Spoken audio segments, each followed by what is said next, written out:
കർത്താവിൻ്റെ അതിപരിശുദ്ധ നാമം ഈ പ്രഭാതത്തിൽ മഹത്വപ്പെടുമാറാകട്ടെ. എല്ലാ സഹോദരങ്ങൾക്കും വേഗം വരുന്ന യേശുക്രിസ്തുവിൻ്റെ അനുഗ്രഹീത നാമത്തിൽ ക്രിസ്തീയ വന്ദനത്തെ അറിയിക്കുന്നു. ഓരോ ദിവസവും അവിടുത്തെ മുൻപായി കടന്നു വന്ന അബ്ബാ പിതാവെ എന്ന് വിളിക്കുന്ന പുത്രത്വത്തിൻ്റെ അവകാശം അവിടെ തന്നതിനാൽ നമുക്ക് നന്ദിയോടെ സ്തോത്രം ചെയ്യാം. എൻ മനമേ യഹോവയെ വാഴ്ത്തുക, എൻ്റെ സർവാന്തരംഗവുമേ അവൻ്റെ വിശുദ്ധ നാമത്തെ വാഴ്ത്തുക. എൻ മനമേ യഹോവയെ വാഴ്ത്തുക, അവിടുത്തെ ഉപകാരങ്ങൾ ഒന്നും മറക്കരുത്. നമ്മുടെ ജീവിതത്തിൽ അവിടുന്ന് നൽകിയ ചെറുതും വലുതുമായ എല്ലാ ഉപകാരങ്ങളും ഓർത്ത് പറഞ്ഞു തീരാത്ത ധാന്യങ്ങൾ നിമിത്തം ഞങ്ങൾ നിനക്ക് സ്തോത്രം ചെയ്യുന്നുവെന്ന് ശ്രീഹൻ പറഞ്ഞതുപോലെ ആയുസ്സിനും ആരോഗ്യത്തിനും ബലത്തിനും സൗഖ്യത്തിനായി സ്തോത്രം ചെയ്യാം. പ്രിയരെ, പ്രതികൂലങ്ങൾ ആഞ്ഞടിച്ചാലും പ്രതിസന്ധികൾ വന്നാലും നമ്മുടെ പടകിൻ്റെ അമരക്കാരൻ കൂടെയുണ്ടെന്നുള്ള ചിന്ത നമ്മുടെ അകത്ത് വ്യാപരിക്കുമെങ്കിൽ ഒരു ശക്തിക്കും നമ്മളെ തൊടാൻ കഴിയില്ല. ദൈവം നമുക്ക് അനുകൂലമെങ്കിൽ പ്രതികൂലമാരാം. നിധീകരിക്കുന്നൊരു ദൈവമുണ്ട്. കുറ്റം ചുമത്തുവാൻ ലോകത്തിലാരൊക്കെ നോക്കിയാലും ദാനിയേലിനെ ഒതുക്കാൻ കഴിഞ്ഞില്ല. ദാനിയേൽ ഭക്തനായിരുന്നു, വിശ്വസ്തനായിരുന്നു, പ്രാർത്ഥനാ മനുഷ്യനായിരുന്നു, പ്രമാണം മുറുകെ പിടിക്കുന്നവനായിരുന്നു. അങ്ങനെയുള്ളവൻ സിംഹത്തിൻ്റെ കുഴി വന്നാലും പരാജയപ്പെടില്ല. അവിടെയും ജീവനുള്ള ദൈവം തൻ്റെ ദൈവമാണെന്ന് തെളിയിച്ചതുപോലെ ഇന്നു പകൽ നമുക്ക് ശക്തമായി പ്രമാണത്തിന് വേണ്ടി നിൽക്കാം. ദൈവിക അരുളപ്പാടുകൾ ഏറ്റെടുക്കാം. വിശുദ്ധിക്ക് വേണ്ടി നിൽക്കാം. ലോകത്തിനനുസരിച്ച് നീങ്ങാനല്ല, ലോകക്കാരായിരിക്കാതെ ദൈവവചനത്തിന് പ്രാധാന്യം കൊടുത്ത് മുൻപോട്ട് പോകാൻ തയ്യാറാണെങ്കിൽ നമ്മുടെ നിലനിൽപ്പ് അപകടത്തിലാവില്ല. ദൈവം നമ്മളെ ഉറപ്പിക്കും. അവിടെ നമ്മളെ ശക്തീകരിക്കും, കരം പിടിക്കും, വഴി തുറക്കും.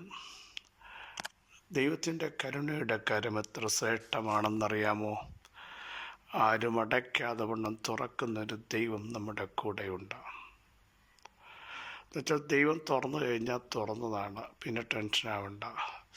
അതിനെതിരെ ആരൊക്കെ നടക്കത്തില്ലെന്നും നടപ്പിലാക്കത്തില്ലെന്നും വിട്ടുതരത്തില്ലെന്നും റിലീസ് കൽപ്പിക്കത്തില്ലെന്നും പറഞ്ഞാൽ നിങ്ങൾ ഭയപ്പെടരുത്. ദൈവമാ തുറന്നതെങ്കിൽ തിരിച്ചടച്ചാൽ ഇതുവരെ ആർക്കും കഴിഞ്ഞിട്ടില്ല. ദൈവത്തിൻ്റെ കൈയാണ് നീട്ടുന്നതെങ്കിൽ തിരുവെഴുത്ത് പറയുന്നത് മടക്കുന്നവനാര്? സ്തോത്രം. എനിക്ക് നിങ്ങൾക്ക് വേണ്ടി ആ കരം നീട്ടിക്കഴിഞ്ഞാൽ തിരിച്ചു മടക്കാൻ ഒരു പൈശാചിക ശക്തികൾക്കും കഴിയത്തില്ലെന്ന് ഇന്ന് പ്രഭാതത്തിൽ ശക്തമായൊരു ഉറപ്പ് നമ്മുടെ അകത്ത് ഉണ്ടാവണം. എപ്പോഴും വിളിച്ചു പറയണം, എൻ്റെ നീതിമാൻ വിശ്വാസത്താൽ തന്നെ ജീവിക്കും. അവിടുന്ന് എൻ്റെ കൂടെ ഉണ്ടെങ്കിൽ ഞാൻ പരാജയപ്പെടത്തില്ല. സകല പരാജയങ്ങളുടെ മേലും ദൈവം നമുക്ക് നിയോഗം നൽകും, ജയം നൽകും.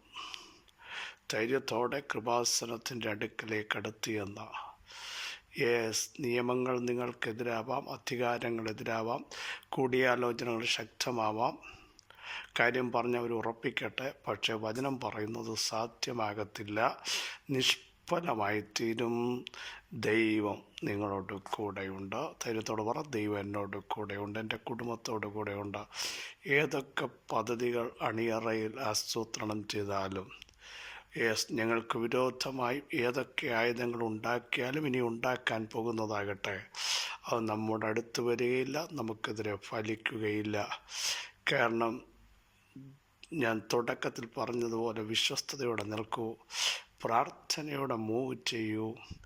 ഒരു ശക്തിക്ക് നിങ്ങളെ ജയിക്കാൻ പറ്റത്തില്ലെന്ന് തിരുവെഴുത്ത് പറയുന്നു എങ്കിൽ ധൈര്യത്തോടെ മുമ്പോട്ട് പോകണം, ബലമേറ്റെടുക്കണം, ദൈവശക്തി ഏറ്റെടുക്കണം, അഭിഷേകത്താൽ നിറയണം. ആത്മാവിൻ്റെ ഒരു പകർച്ച എൻ്റെ മേൽ വെളിപ്പെടണമേ എന്ന് പ്രാർത്ഥിക്കാൻ തയ്യാറാകുമെങ്കിൽ ഇന്നും നമ്മുടെ കർത്താവിന് കഴിയും. നീറുന്ന വിഷയമാവാം,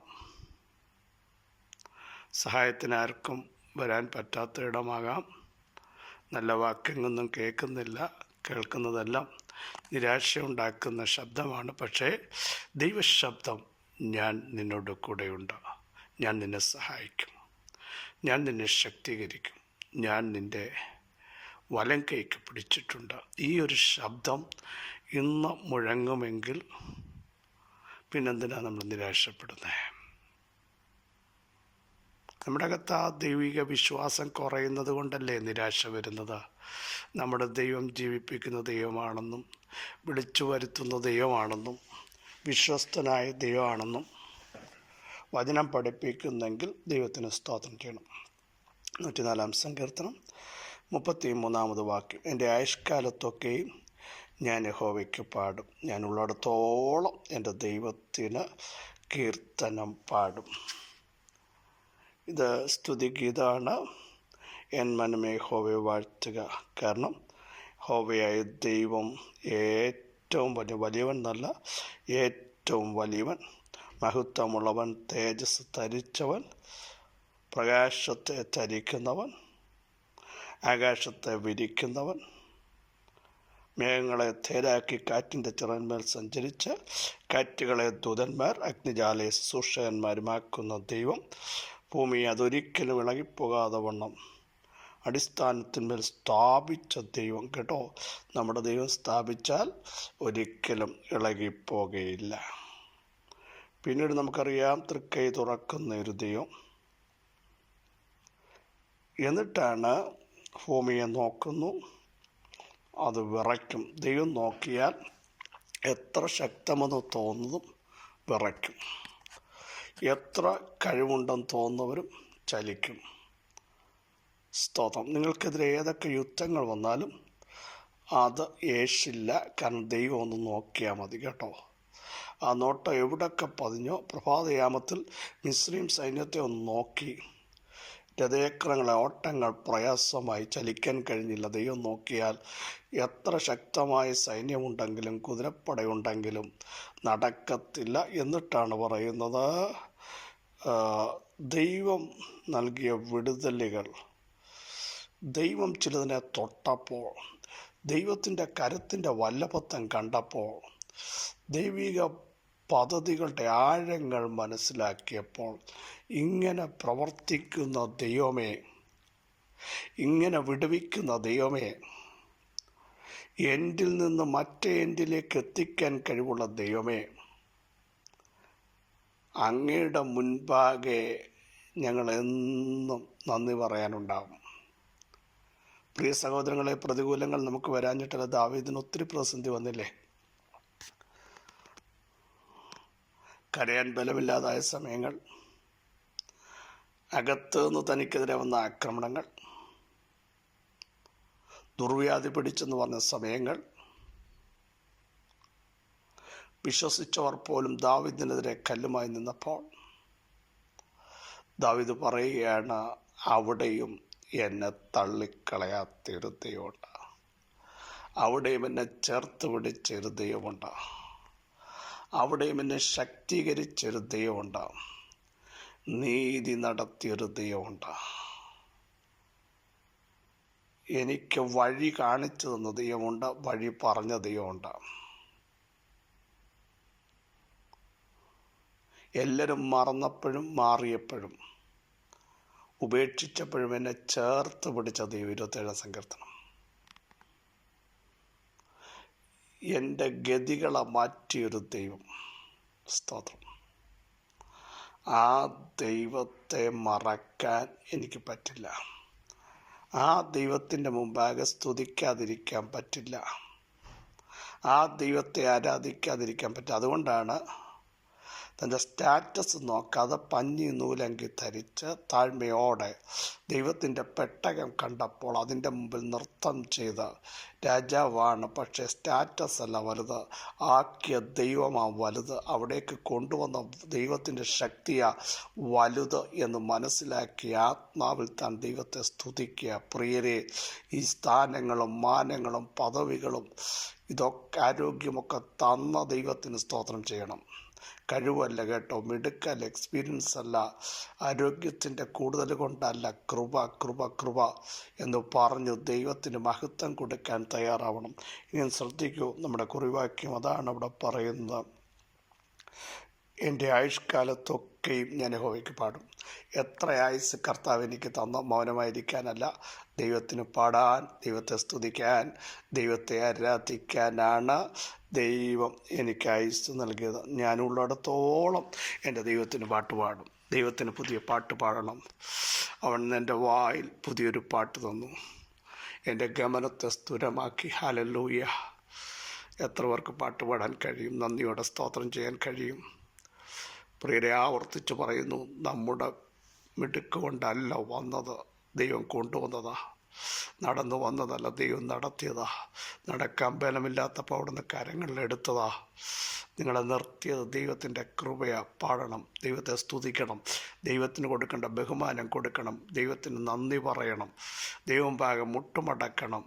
സർവ്വ നന്മകളും ദാവീദ് പറയുക, അങ്ങയിൽ നിന്നാണ് വരുന്നത്, അങ്ങൊഴികെ എനിക്കൊന്നുമില്ലെന്ന് വിളിച്ചു പറയാൻ തയ്യാറാകുമെങ്കിൽ ഇന്ന് പകൽ ശക്തീകരിക്കാൻ ദൈവത്തിന് കഴിയും. യേശുവിൻ്റെ നാമത്തിൽ വിടുതൽ വ്യാപരിക്കട്ടെ. യേശുവിൻ്റെ നാമത്തിൽ സൗഖ്യം വ്യാപരിക്കട്ടെ.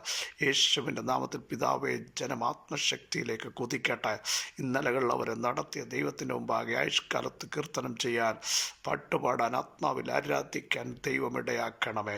യേശുവിൻ്റെ നാമത്തിൽ നാളുകളായി ചലിക്കാത്ത ചില വിഷയത്തിൻ്റെ മേൽ ഇന്ന് പകൽ ചില അത്ഭുതങ്ങൾ ചെയ്യുന്നതിന് സ്തോത്രം. ചില വ്യക്തികളെ പരിശുദ്ധാത്മാവ് കണ്ടിരിക്കാൻ സ്തോത്രം. പ്ലാനുള്ള ചിലതിനെ ഒതുക്കിയിട്ട മണ്ഡലങ്ങളെ തമ്പുരാൻ ഇന്ന് പകൽ പൊട്ടിക്കുന്നതിന് സ്തോത്രം. ഇനി ആര് നോക്കിയാലും നടക്കത്തില്ല, മൈൻഡ് മാറത്തില്ലെന്ന് പറഞ്ഞ ചില വിഷയങ്ങളുടെ മേൽ ചില ഹൃദയങ്ങളെ ദൈവം മെഴുകുപോലെ ഒരുക്കാൻ പോകുന്നതിന് സ്തോത്രം. ചിലർക്ക് അനുകൂലമായി ചില വിധികളെ ദൈവം പുറപ്പെടുവിക്കുന്നതിന് സ്തോത്രം. എന്തായിത്തീരുമെന്ന് ചഞ്ചലിക്കുന്ന ചില വിഷയങ്ങളുടെ മേൽ ദൈവത്തിൻ്റെ ആദനത്തിൻ്റെ ശക്തിയാൽ വിളിച്ചു പറയുന്നു, ദൈവം ചിലതിനെ തൊടാൻ പോകുക. ഹല്ലേലൂയ! വിറയ്ക്കാൻ പോകുക. ചിലത് തൻ്റെ ജനത്തിന് അനുകൂലമായി ചില തീർപ്പുകൾ യേശുവിൻ്റെ നാമത്തിൽ ഇന്ന് പ്രഭാതത്തിൽ വെളിപ്പെടും. നിങ്ങളുടെ ശരീരത്തിൽ ആ ശക്തി തിരിച്ചറിയട്ടെ.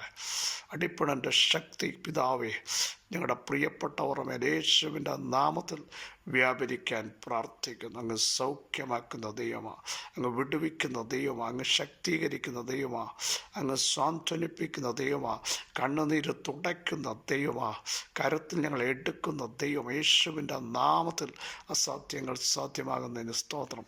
കൃപ വ്യാപരിക്കുന്നതിന് സ്തോത്രം. ബലം വ്യാപരിച്ചിരിക്കാൻ സ്തോത്രം. നിന്നകളുടെ കല്ലുകൾ അദ്ദേഹം ഉരുട്ടിക്കളഞ്ഞിരിക്കാൻ സ്തോത്രം. സകല മഹത്വം അങ്ങേക്ക് യേശുവിൻ നാമത്തിൽ തന്നെ. ആമേൻ. പ്രിയരെ, ജീവനുള്ള കാലത്തോളം ദൈവത്തിന് കീർത്തനം പാടുവിൻ, ദൈവത്തിന് മഹത്വം കരയറ്റുവിൻ, ദൈവത്തെ സ്തുതിപ്പീൻ. ഈ വചനങ്ങൾ അലോട് സഹായിക്കട്ടെ. ക്രിസ്തുവിൽ നിങ്ങളുടെ സഹോദരൻ പാസ്റ്റർ ബിജു മാത്യു.